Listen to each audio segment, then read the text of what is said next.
Well, in this little video, we talk about how our mistakes lead to good things and are the best part of everything, and something else.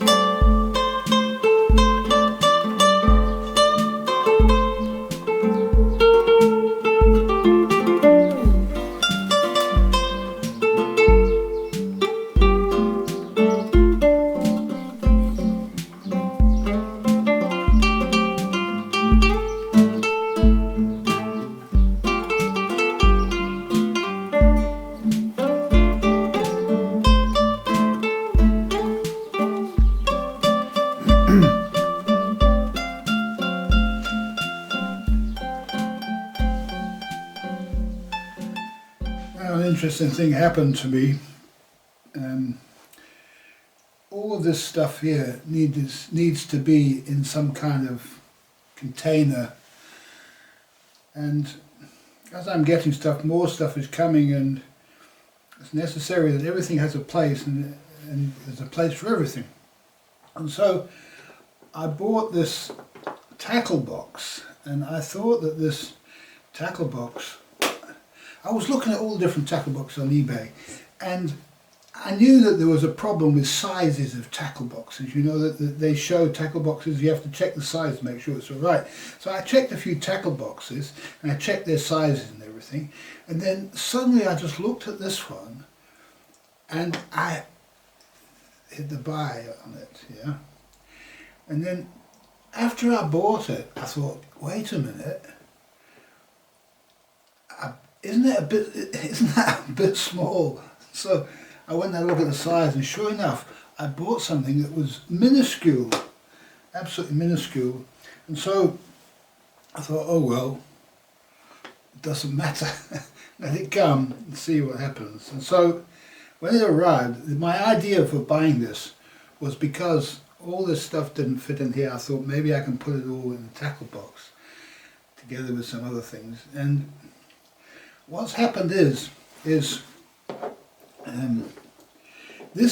tackle box has now become my electrical box, because I didn't have place to put all these different electrical bits and pieces. And sure, I can put a bit of tackle in with it, but this is stuff that I'm not using. But the main thing is, see, these are the crimp pliers, and they apply equally to the fishing as they do to the electrical work. And the same with all of the heat shrink tubing. And I've got lots of heat shrink tubing, and I need to be able to see the heat shrink tubing all nicely laid out here. So what I've done is I put all my electrical stuff in here. My pliers can go in there, and then I have a spare one of these that hasn't got a place yet, but I'll just put it in there because it fits in there okay, and it's not really getting in the way. And it also has these little things open at the top, which I always find a real nuisance because they can fill up with water and everything. And so your things can go rusty. But what I've done is I've put in a few electrical bits and pieces, and if I'm working on anything, like for example bits of heat shrink that I've been working, I can put a few pieces that I'm using in there, and then I can be working on the electrical stuff without having to go and dig into all the stuff. And so it's turned out to be a rather good electrical box. And one of the things that it's important with boats, that if you have two bigger objects, you can't put many of them together inside cupboards. It's necessary to put these objects inside cupboards so that they're hidden away, but you can also see at a glance what it is you've got.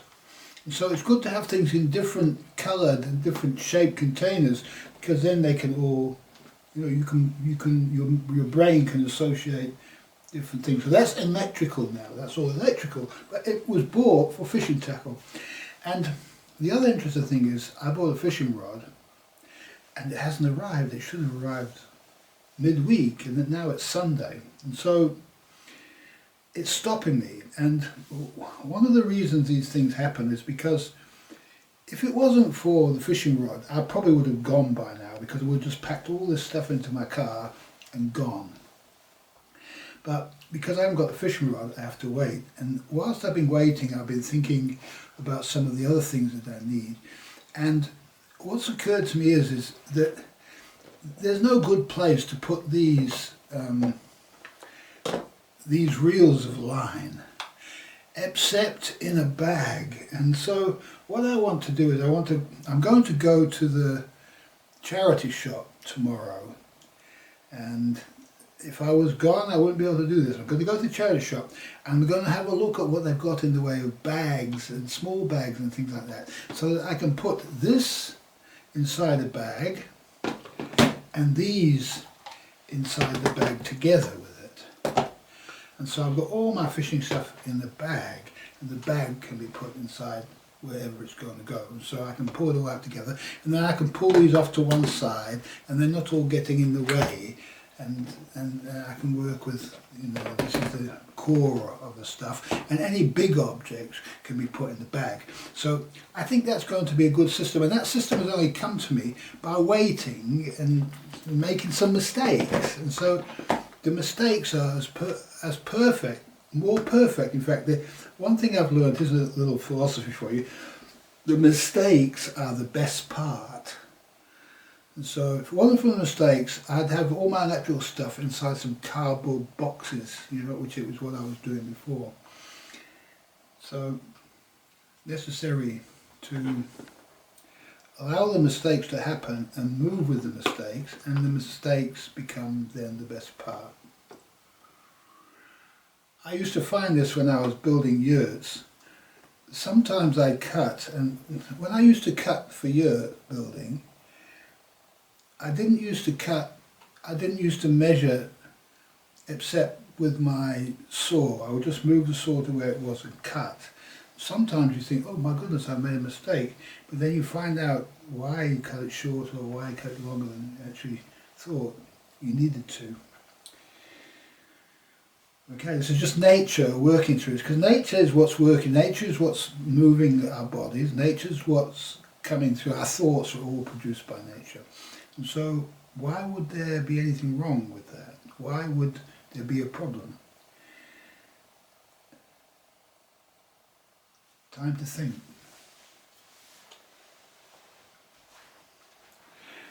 Isn't it that our problems we make ourselves? We make our own problems by thinking that the world is not perfect. There's some problem in the world, and we make these mistakes about that.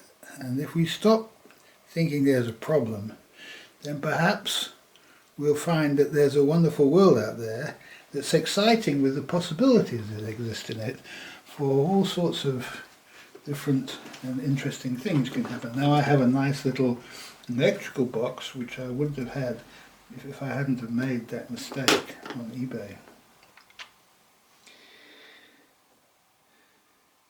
And I'm going to have a nice little bag to put these things in, which also is going to be better, because I found with fishing it's nice to have a bag. Sometimes you want to go fishing from the rocks. You want to take all your gear with you and go and cast from some rocks or from some beach or something, and then you need to put the bag over your shoulder and go. You see, these thoughts are only coming to me now, only from the mistake. If I bought the big tackle box that I intended to buy, all this would be inside it, and that'll be it. I'd have this thing that I have to carry. Instead of carrying the two rods, one in each hand, and the bag over my shoulder, I'd have this problem trying to carry a big heavy tackle box with two rods. It's food for thought.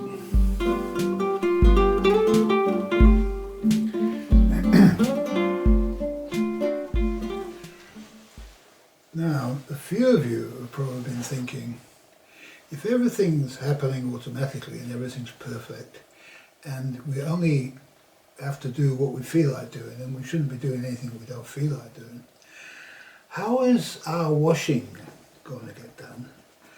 And how are the dishes going to get done, and all these things that we don't normally feel like doing?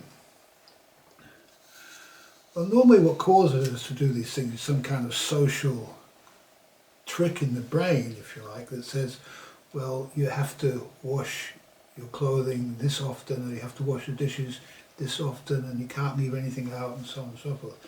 And so a lot of the social conditioning has to be eliminated before we actually find out whether all these things get done or not. So the reason I'm making this video now is because I wasn't doing my washing. My washing was building up. Normally, I notice that my washing doesn't build up. I have one shirt and one pair of pants that needs washing at any point in time, what I'm wearing, and when it comes time to wash it, it seems to just get washed. And what happens is I don't do my washing in a laundromat or in a washing machine or anything like that, because I don't feel like it. If I felt like doing my washing that way, I would, but I don't feel like doing it that way. What I feel like doing is I feel like doing my washing in the sink, and I don't wash more than one item at a time. I only wash one item at a time, and often that's enough for one washing session, just to wash a shirt by hand in a bowl of water is good enough, for one washing session. That's about what you feel like doing. Sometimes I'll do a shirt and a pair of pants. Today I did a shirt and a pair of pants, and that's not normal. Normally I would do just a shirt, but because I've been leaving things a little bit, I have got another pair of pants. I've been wearing two pairs of pants, put it that way. And so, yeah, I don't normally do that. I normally only wear one pair of pants at a time. And I wash as soon as a pair of pants is washing. Somehow, I just feel like I just look at the pants one day and my hands move. My hands take the pants and go and wash them. And that's what I feel like doing. I don't like premeditate that. I don't think, oh, should I do with the pants? Should I not do the pants? I never ever do that. Same with the dishes. Sometimes the dishes can be sitting on the bench and it's gathering, but what happens is it gathers it up to an appropriate time. Perhaps I'm making a cup of coffee. And then whilst the coffee machine is going, bah, bah, bah, bah, bah, bah, bah, bah, I will go to the sink and I will start to wash the dishes. And then I will integrate that dishwashing into whatever else I'm doing. Maybe I'm sort of cooking something in the microwave at the same time. And so normally what happens is nature finds a way to do the dishes, do the washing in the easiest possible way, so that the way you would normally be standing around, hanging around doing something, then you can be doing that. And as far as drying the washing goes, what I do is I just take it out of the sink and I just hang it up on a hanger in the bathroom, and I just leave it there for the day, and at the end of the day normally, or the next day, it's done. If it's a bit cold weather, then at the end, after it's been hanging in there until it doesn't drip anymore, I might hang it over somewhere over the heater, or near the heater or something like that, so that the heater can finish it off. So everything's easy. And how I learned this, I will tell you how I learned this methodology, because I had the idea that one could give up the will, what you normally use your will, your focus will, that you could give this will up to the will of nature and find out what happened if you just did nothing and just waited for the will of nature to work. And at first, I ended up sitting in front of a computer and working away at a computer. So all nature wanted me to work away at the computer, do stuff that didn't involve me going outside, mixing with people, doing anything like that. As I suppose, my brain was just becoming purified, made perfect. So I thought, I wonder if I'll ever go out or anything like that, because I had to wait till I felt like it. And then one day, I just found myself, my legs stood up like this, and I just walked, and I went to put my coat on and walked out the door, and I went out into the world. And it was remarkable. It just sort of happened, and I felt like doing it, and then I felt like coming home, and from that point on, that's when I began to work with that will of nature rather than my own little will.